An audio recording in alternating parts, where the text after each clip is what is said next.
오늘은 역대하 23장과 24장을 통하여서 유다의 수치스러운 왕들의 모습을 저희들이 살펴보고, 그 속에 내 모습이 혹시라도 비슷한 것이 있으면 철저하게 깨부수는 시간 될 수 있기를 바랍니다.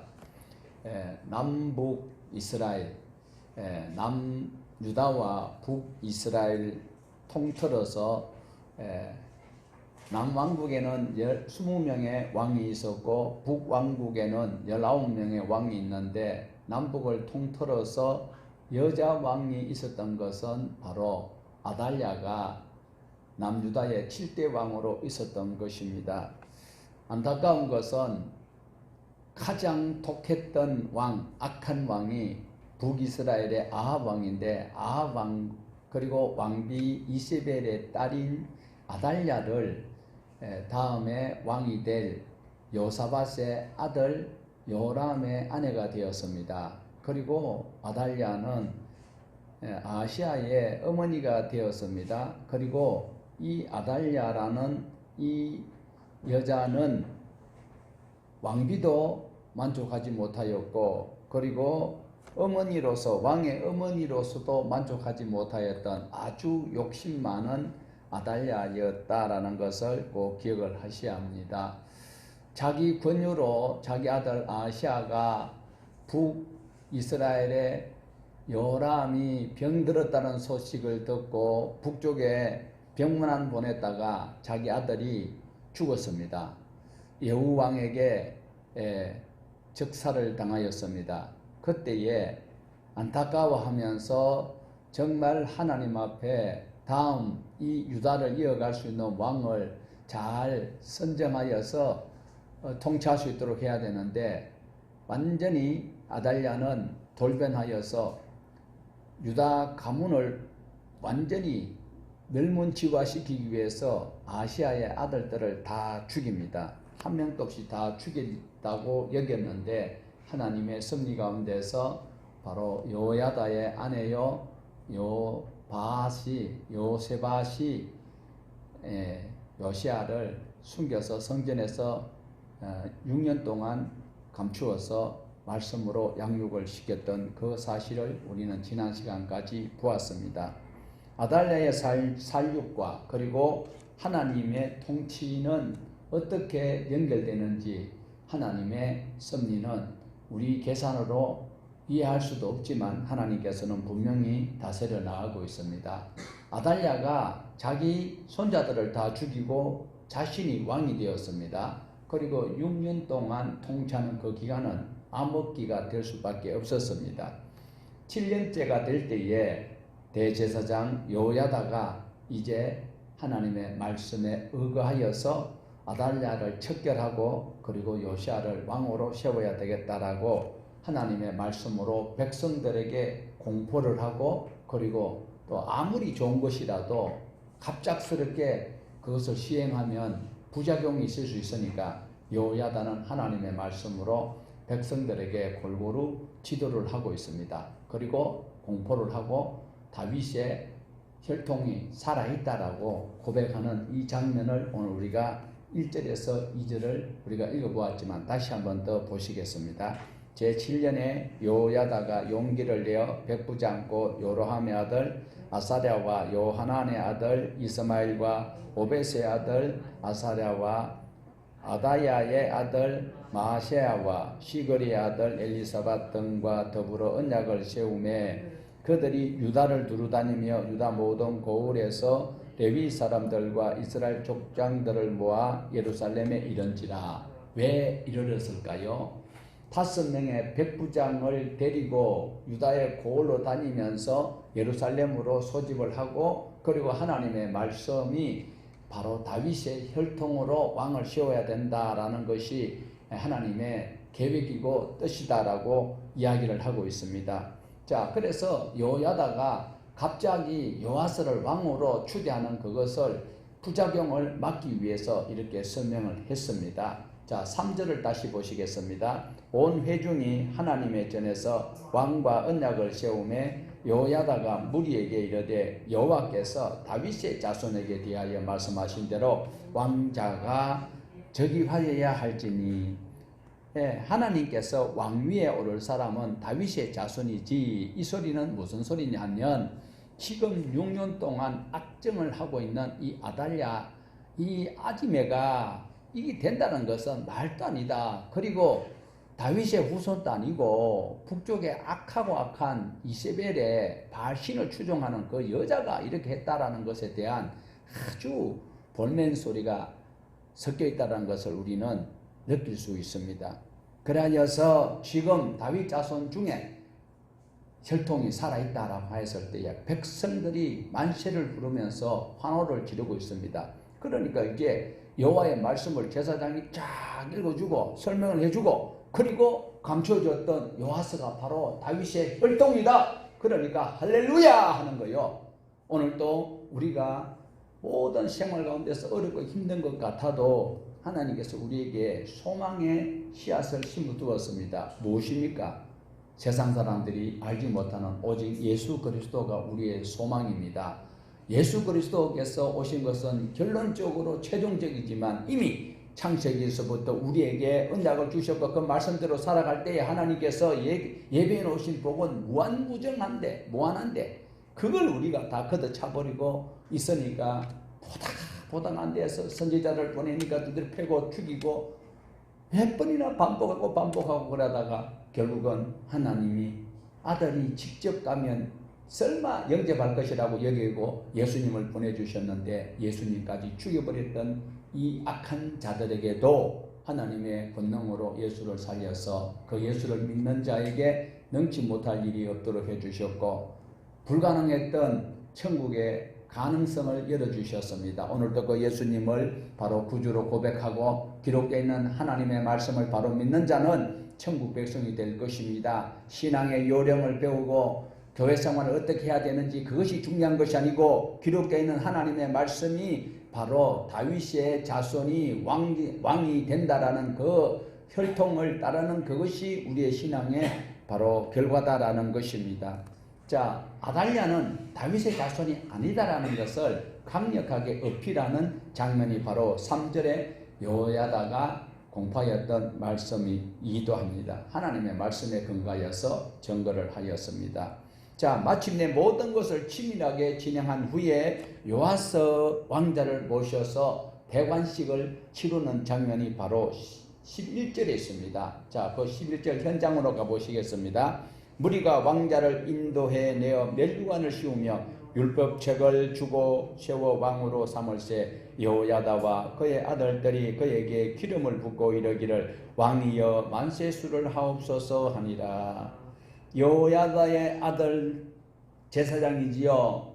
스가랴입니다. 그런데 이 여호야의 아들들 제사장들과 온 백성들이 다윗의 혈통이 살아있다는 것은 기적이다라는 거지요. 그래서 왕이여 만세수하옵소서 하고 만세를 부르고 있습니다. 새로운 왕이 등극한 그것을 너무 기뻐하고 있습니다. 왜? 소망 없는 요번에 우리도 그랬습니다. 막 정권이 바뀌니까 안타까워하는 그 전 정권을 그리워한 사람도 있고 거기에서 결함을 당하였던 사람들은 또 특별히 요번에 보십시오. 막 나라가 혼돈하고 시끄러운 것이 북송 문제, 북한에 뭐 월북했다 이런 것 때문에 그게 가족들은 피가 말리고 있다가 정권이 바뀌니까 그들은 얼마나 기뻐했을까요? 그러나 지금 전 정권에서는 이런 것들이 좀 억울한 부분이 있다라고 이런 부분이 있기는 있지만 아달랴가 다스리는 동안에 백성들이 모두가 다 하나님의 말씀에 익숙한 사람들입니다. 자기네들이 그 계명을 10계명을 다 준수는 못해도 그 말씀에 늘 마음에 무거운 짐을 지고 말씀을 가까이 가려고 하고 있는 이들이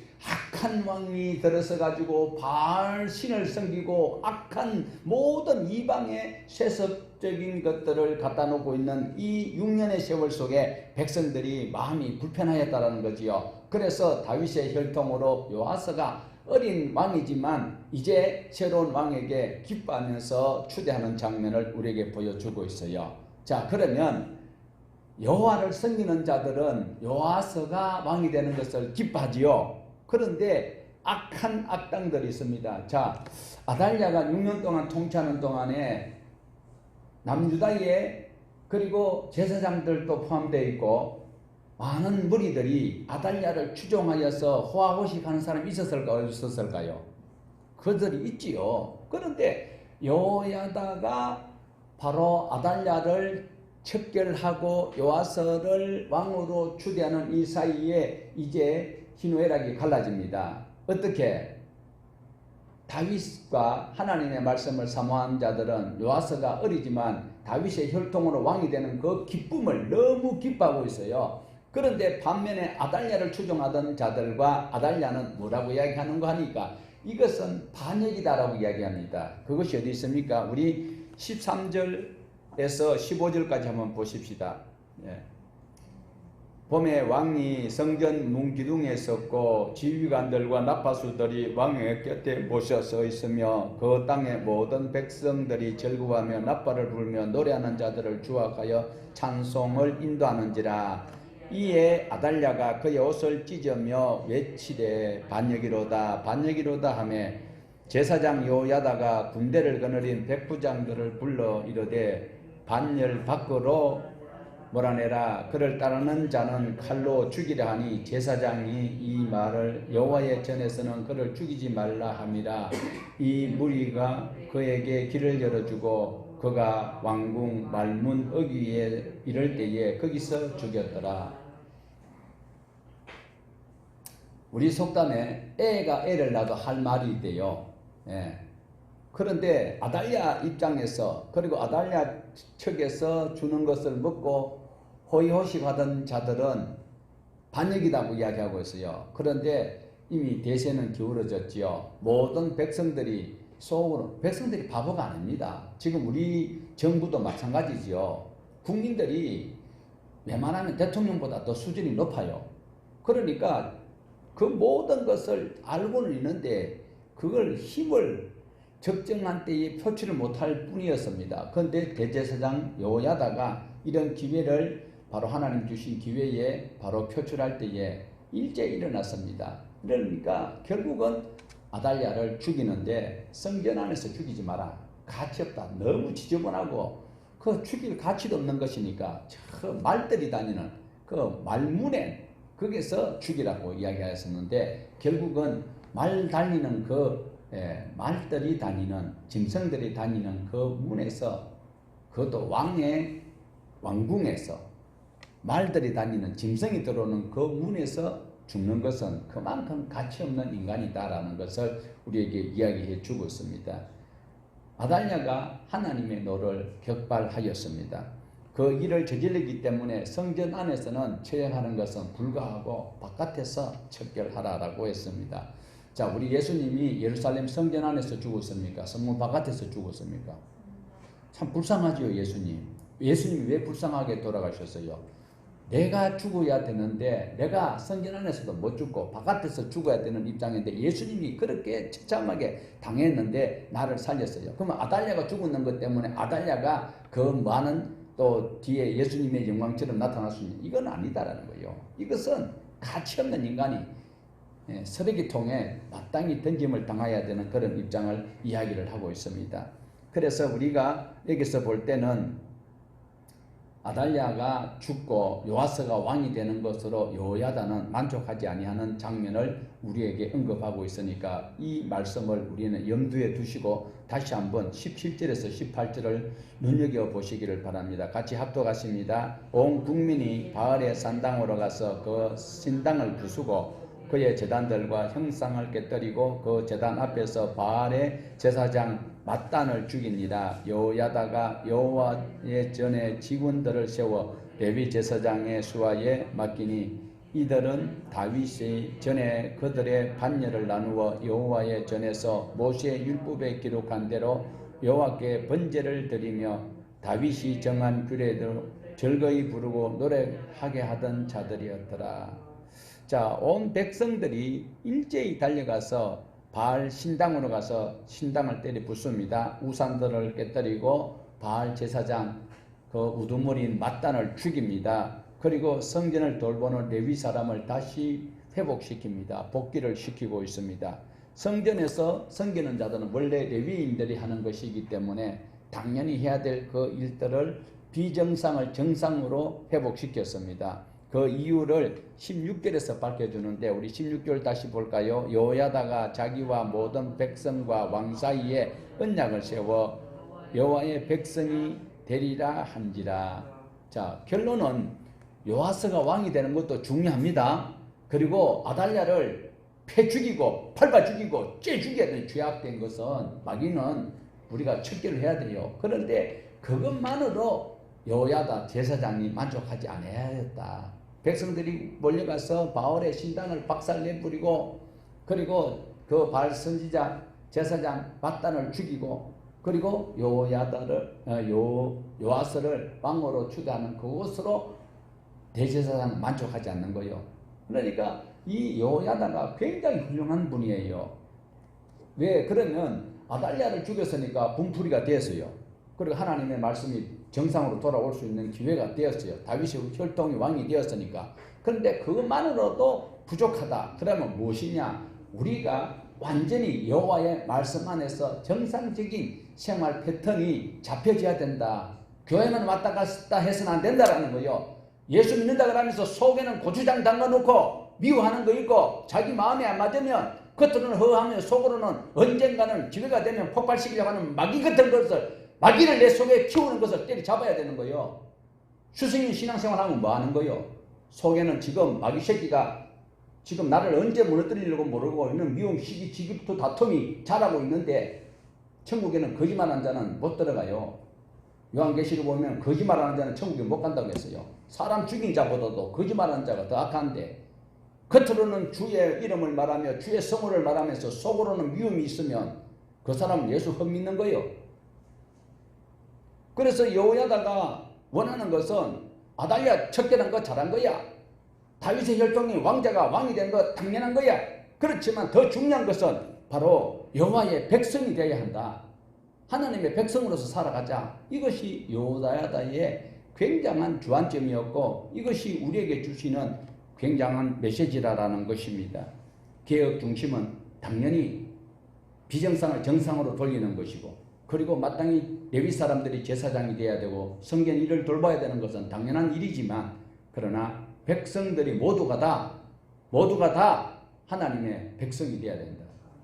자기 신리에 따라서 이쪽 붙었다가 저쪽 붙었다가 더불어민주당이라고 했다가 국민의힘이라고 했다가 정의당이라고 했다가 당리당략에 따라서 우리 양심을 팔아먹어서는 안 된다라는 것입니다. 이것이 오늘 본문의 핵심입니다. 23장의 핵심입니다. 자, 드디어 이어지는 24장을 보면은요, 이제 6년 동안 숨겨서 양육해왔던 요아스를 드디어 왕으로 등극되는 장면이 나오고 있지요. 이때에 요아스가 불과 7살에 불과합니다. 남북 이스라엘을 통틀어서 가장 어린 왕이 등극하여서 이제 40년 이상 통치하는 사람은 남쪽에 므낫세가 55년 그리고 번째에 이어서 40년을 통치하는 요아스가 되고 있습니다. 24장 2절에서 3절 같이 한번 보십니다.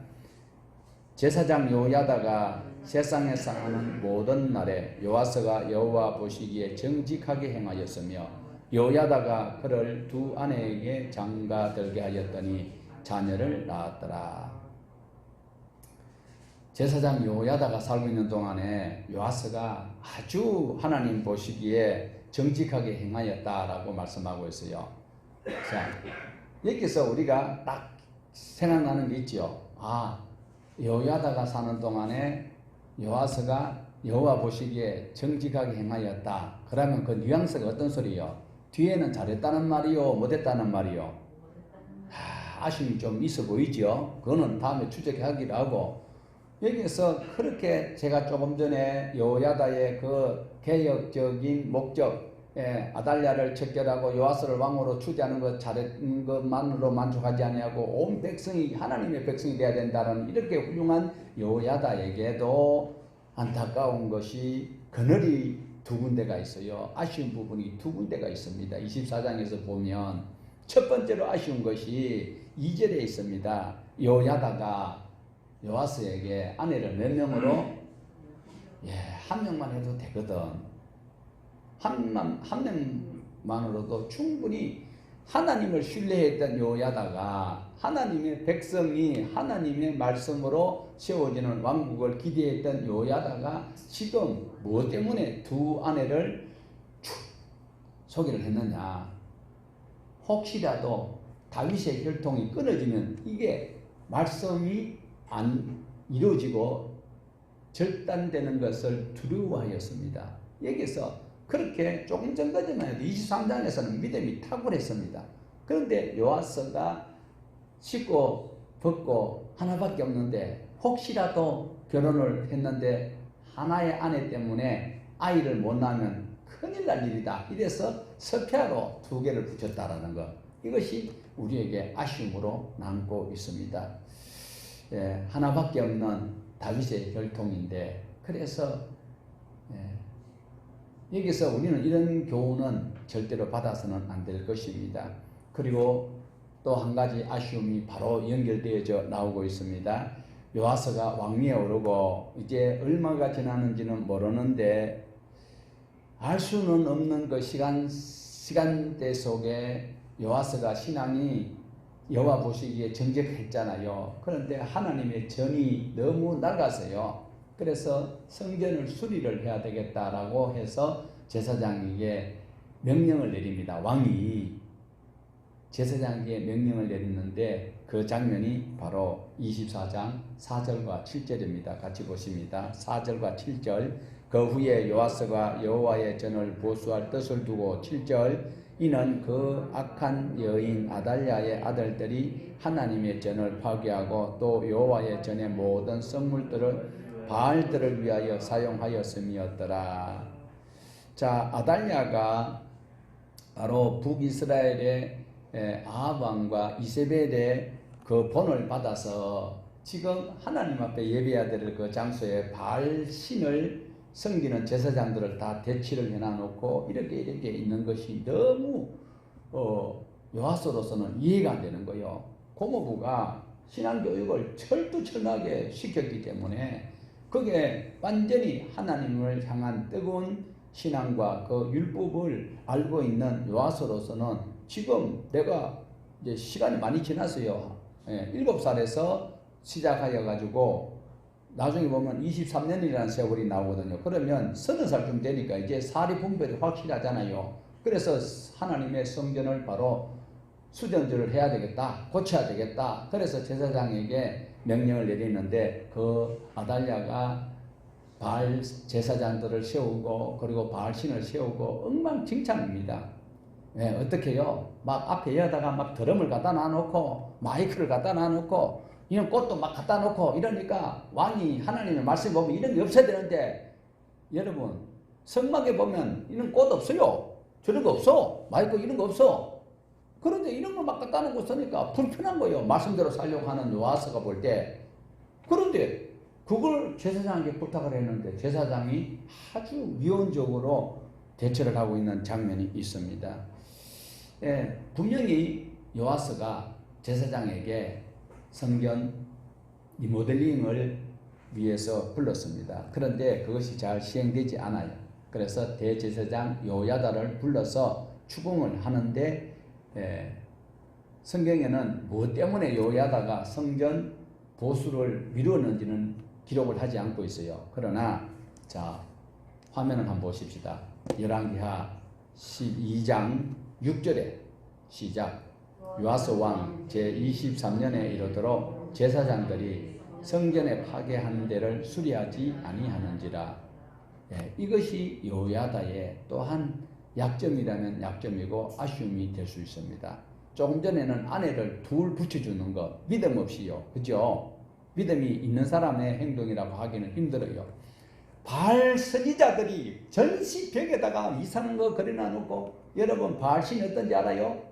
바알신은요 막 저지 몇 개씩 있고 뭐 희한해요. 그게 풍요의 신이기 때문에 그런 것을 막 갖다 놓고 이러는데 그걸 꼴 보기 싫으니까 빨리 좀 수리하라고 리모델링 하라고 하는데도 역대기에서는 기록이 없는데 열왕기하 12장에 보니까 이렇게 미온적으로 대처하고 있는 제사장이 있더라라는 것을 말씀을 하고 있습니다. 이때에 벌써 나이가 30살쯤 됐다라는 거예요. 7살에 즉위하여서 23년이 지났다라고 말씀을 하고 있습니다.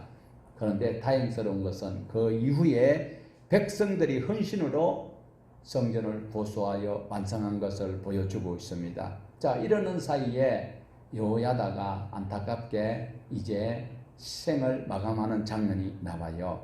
자, 15절에서 16절 이렇게 정언을 하고 있습니다. 같이 보십니다.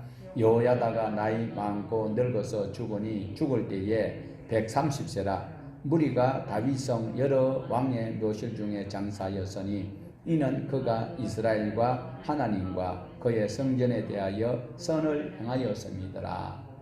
참 흥결이 없지요. 솔직히 다윗과 이 여호야다의 이제 죄과를 우리가 따진다면 여호야다는 그렇게 큰 죄가 없다라고 볼 수 있죠. 자, 그런데 여기서 눈여겨 보셔야 되는 것은 여호야다가 130살까지 살았어요. 지금 기준으로 봐도 아주 장수하였지요. 이렇게 장수하였던 그가 어디에 어느 곳에 안장이 되었다? 왕들이 모이는 왕의 묘실에 안장이 되었다. 자, 어떤 말씀이냐면 대통령만 국민묘지에 안장되는 그 장소에 지금 여호야다가 그게 대통령 모역에 안장되었다라는 것을 대단한 그런 특혜가 될 수가 있습니다.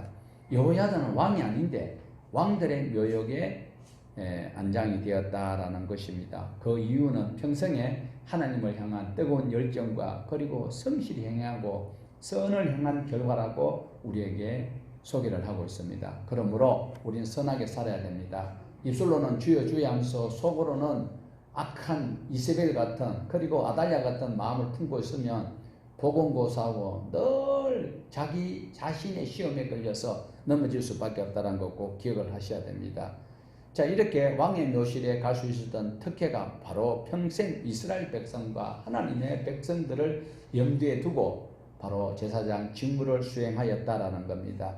자, 요아스의 통치를 기뻐하고 그리고 아달랴의 통치를 미워했던 백성들이라 할지라도 이제 어떤 현상이 나타나는가? 자, 오늘 제목이 무엇이었습니까? 유다의 수치스러운 왕이라고 했습니다. 아달랴가 가장 수치스러운 왕이었습니다. 그런데 이 요아스가 조금 전에 우리가 2절에서 읽어봤잖아요. 어떻게 했다고요? 제사장이 살아있는 동안에는 여호와 앞에 악했다? 정직했다. 그런데 그 정직이 이제 끝나는 장면이 나오고 있다는 것이 이제 우리에게 바로 반면교사로 삼아라는 것입니다. 무엇인가 하면 여호야다가 살아있는 동안에는 백성들이 기분은 좋아. 우리 흔히 이렇게 될 수 있습니다. 우리 자신이 바로 유다 백성들의 모습과 똑같습니다.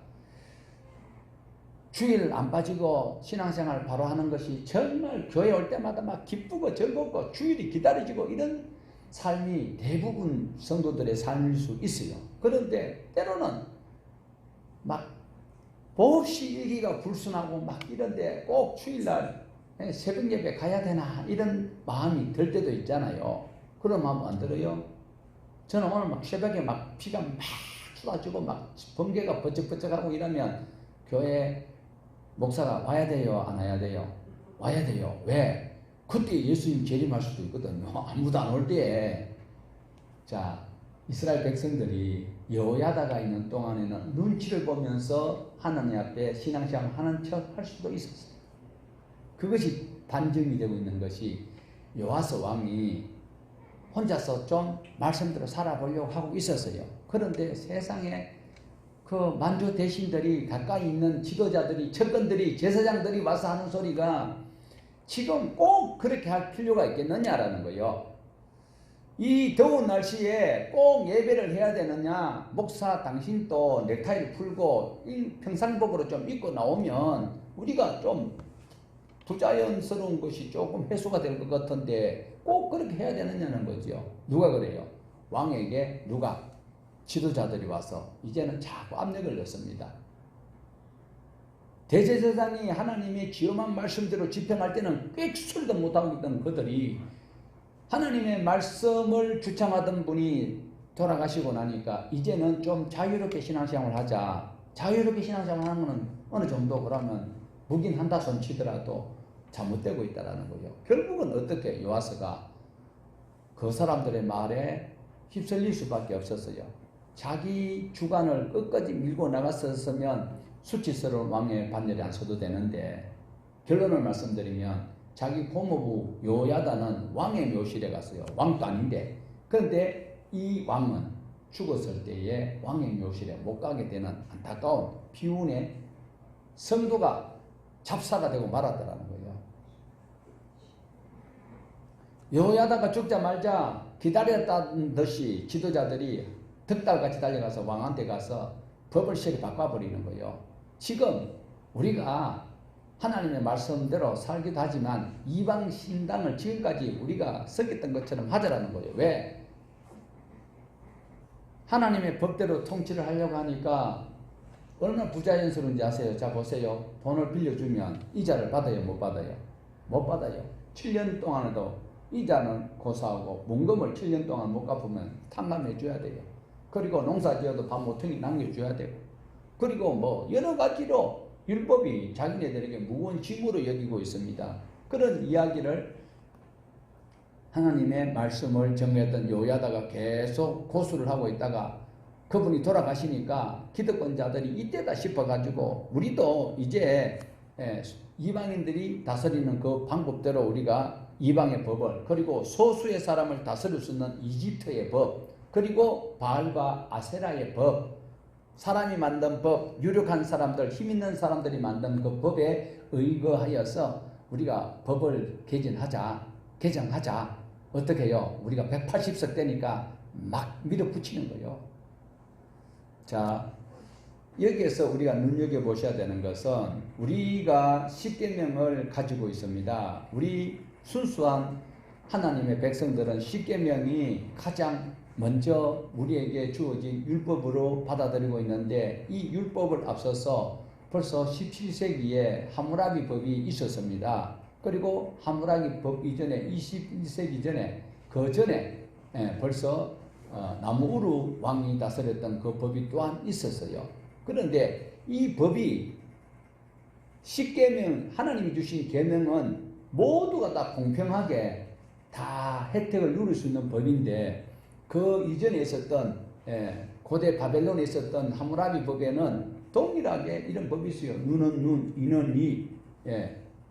이 소리가 어떤 소리냐면, 가진 자들이 자기네들이 만든 법은 자기네들 동등한 권리자들끼리는 눈에는 눈으로 하는데 자기보다 한 수 아래에 있는 자들에게는 그 법이 통용이 안 되는 거예요.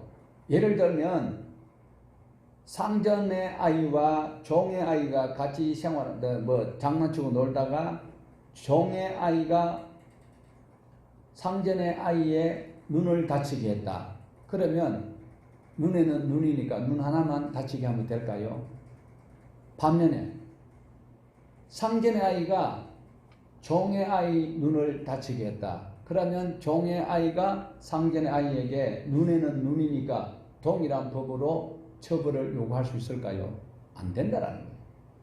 가진 자들, 기득권자들, 자기네들이 만든 그 법, 자기네들끼리는 통용하는 법이고, 그 밑에 있는 평민들이나 종들에게는 그 법이 그냥 남보기에 구색을 갖추는 뿐이었지 전혀 실행이 되지 않고 있는 거예요. 오늘 대한민국 법도 마찬가지입니다. 가진 자들이 교묘하게, 법자가 어떤 법입니까? 상수변에 그래야 할 것자예요. 그러니까 바위가 이래 있으면 물이 흘러가다가 바위가 부딪히면 흘러가 버리는 거예요.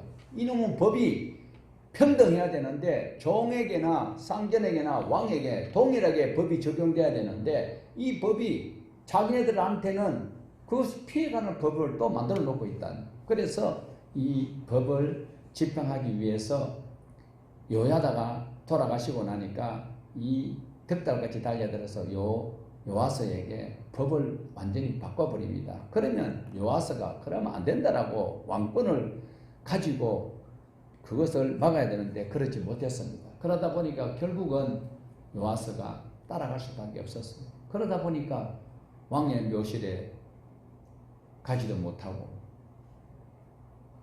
저 흑석동에 갈 수밖에 없게 되는 것을 우리는 볼 수가 있습니다. 하나님의 말씀대로 살아야 된다라고 이때 조언하는 분이 있어요. 누가요? 요야다의 아들이 바로 스가랴지요. 스가랴. 그런데 바른 말 한다고 왕이 제사장 말을 듣고 하나님께로 돌아가야 되는데 하나님의 말씀이 거슬린다고 해서 그를 어떻게 했는가? 죽여버렸어요. 신약에 예수님께서 굉장히 통탄하게 생각하시면서 말씀하고 있어요. 자, 화면 보십시다. 마태복음 23장 35절에 예수님께서 하신 말씀입니다. 자, 보십시다. 그러므로 의인 아벨의 피로부터 성전과 제단 사이에서 너희가 죽인 바가랴의 아들 바라기아의 아들 사가랴의 피까지 땅 위에서 흘린 의로운 피가 다 너희에게로 돌아가리라. 지금 예수님이 오셨을 때 바리새인들과 서기관들이 하는 꼬라지가 요아스 때에 있었던 그 제사장들과 거기에 추종자들이 바로 여기에 해당된다라는 것을 말씀을 하고 있습니다. 예. 그래서 스가랴라고도 하고 사가랴라고도 이렇게 발음하기도 합니다. 바로 기록에는 없지만 이들이 왕에게 얼마나 위협을 하였으면 그 왕이 꼼짝달싹도 못하고 그 추궁하는 그대로 바리새인들이 지금 예수님에게 책망받는 대로 이런 법을 행하였다라는 것입니다. 요아스 왕 때 스가랴를 죽인 지도자들이 제사장들의 행동이 예수님 때까지 이어지고 있다라는 거예요. 지금 우리한테도 지금 이런 못된 기질이 품어져 있어요. 이거 빼내야 됩니다. 이거 안 빼내고 놔두면 그게 다음에 우리를 올무에 걸리도록 만든다는 사실을 꼭 기억을 하셔야 됩니다. 자, 이래서 하나님께서는 묵과하지 않습니다.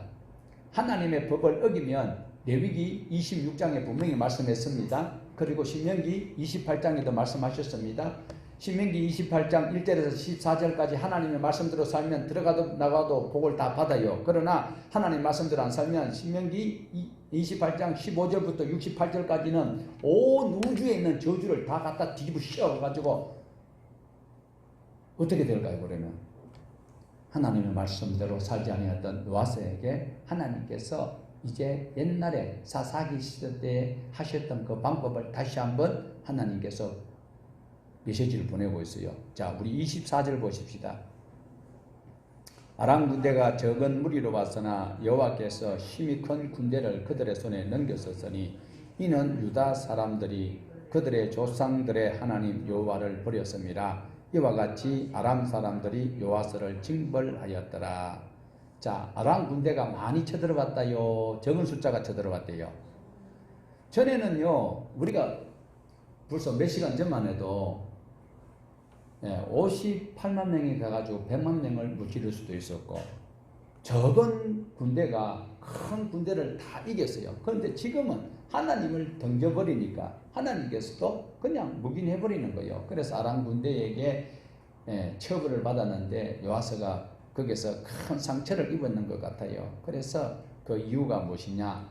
하나님의 법대로 살려고 발버둥만 쳐도 하나님께서는 우리 편이 되어 주십니다. 그러나 하나님의 말씀을 저버렸을 때는 하나님이 안 도와주시는 것이 아니고 가만히 묵인하고 있을 때에 악한 세력들이 요아스를 지금 죽을 수밖에 없도록 만들어 버렸습니다. 오늘도 우리는 하나님의 말씀을 지키려고 노력을 해야 돼요.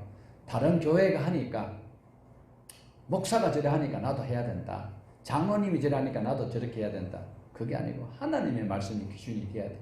하나님을 던졌을 때에 자기에게는 악마가 기쁘게 웃고 쫓아오고 있다는 사실을 우리는 눈여겨보셔야 됩니다. 그래서 요아스를 그냥 두어서는 안 되겠고 요아스의 신복들이 바로 어떻게 하는가? 요아스를 죽여버립니다. 아람 군대에 상처를 입었는데다가 요아스의 신하들이 이 말씀대로 하나도 안 사니까, 그래서 다행스러운 것은 북이스라엘은 쿠데타가 일어나면 왕조가 바뀌어버리는데 다행스럽게도 신하들이 왕을 죽이고 나면 그 다음에 왕의 아들을 다시 연결시키는 이런 다행스러운 일들이 남유다에는 계속 연결되고 있습니다. 결국 요아스는 왕의 묘실에 가지 못하고 요야다는 왕도 아닌데 왕의 묘실에 가는 것은 하나님을 가까이 함이었다. 하나님의 말씀을 가까이 함이었다라는 것입니다. 자, 요람 시대 때에 아시아 때는 아달랴의 꼬임에 빠져서 죄를 지었다면 요아스는 바로 고모부 요야다가 있을 이때에 바른 정치로 제사장 국가가 될 수 있는 절호의 기회를 망쳐버리는 이런 안타까움이 있습니다. 하나님의 뜻과 고모부의 뜻을 따르지 아니하고 하나님을 떠남으로 하나님께 버림을 받는 요아스처럼 우리는 살아서 안 된다. 아달랴는 아예 우리가 그들도 보지도 말아야 되지만 요아스가 하나님의 이름으로 기름을 부음 받았는데도 불구하고 하나님을 덩겼을 때에 이런 비극이 도래하였다는 것을 꼭 기억을 하셔야 됩니다. 그러므로 우리의 삶 속에서도 하나님의 말씀대로 살려고 노력할 때에 성령님께서 우리를 이끌어 주십니다. 감동 감아 주십니다. 감당할 수 있도록 하나님이 사람을 붙여 주십니다. 그러나 우리 속에 일어나는 악한 생각, 우리를 하나님과 멀리 떨어지도록 하려고 하는 이간지기는 이런 세력들은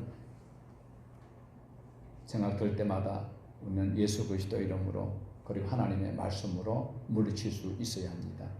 예수님에게조차도 사단은 말씀을 가지고 와서 유혹을 하였을 때에 기록되었으되라고 구약의 말씀을 가지고 신명기의 말씀을 가지고 시편의 말씀을 가지고 사단을 대적하였던 예수님을 우리는 구주로 믿는다면 오늘도 우리는 하나님의 말씀에 의지하여서 이 더위 가운데서 환경이 어떻든지 상관없이 주님을 찬송하고 말씀에 기준하여서 살아갈 수 있는 우리 모두가 되어서 주님이 주시는 참된 평화를 누리는 모두가 되시기를 주님의 이름으로 축복합니다. 하나님 아버지